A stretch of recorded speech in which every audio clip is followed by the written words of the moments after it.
દક્ષિણ ગુજરાતમાં પણ મેઘરાજા મન મૂકીને વરસી રહ્યા છે। નવસારીમાં 2 દિવસનું વરસાદનું એલર્ટ આપવામાં આવ્યું છે। રેડ એલર્ટ અપાયું છે। નવસારી જિલ્લાની પૂર્ણા અને કાવેરી નદી ભયજનક સપાટીને પાર પહોંચી। અંબિકા નદીમાં પણ પાણીની ભારે આવક જોવા મળી છે। બેલીબોરાના દેસરા વિસ્તારમાં 50 લોકોનું રેસ્ક્યુ કરાયું। નવસારી શહેરમાં પૂર્ણા નદી ભયજનક સપાટીએ પહોંચતા રિંગ રોડ, ભેંસત ખાડા અને રંગૂન નગર વિસ્તારમાં પાણી ભરાઈ ગયા છે। વેરાવળમાં હિદાયતનગરમાં પૂર્ણા નદીનું પાણી પ્રવેશ્યું છે। વલસાડમાં પણ ઔરંગા નદીએ ભયજનક સપાટી વટાવી। ભાગળખોડ ગામ સંપર્ક વિહોણું બન્યું। ધમડાથી ગામના કેટલાક વિસ્તારોમાં ગળાડૂબ પાણી જોવા મળ્યું છે।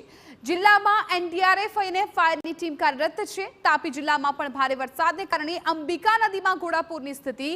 ડોલવણમાં નદીના પાણી પાઠકવાડી રાયગઢ રોડ પર ફરી વળ્યા। પદમ ડુંગરી ઇકો ટુરિઝમ નજીક જતા માર્ગ પર પાણી ફરી વળતા પ્રવાસીઓ પણ અટવાયા।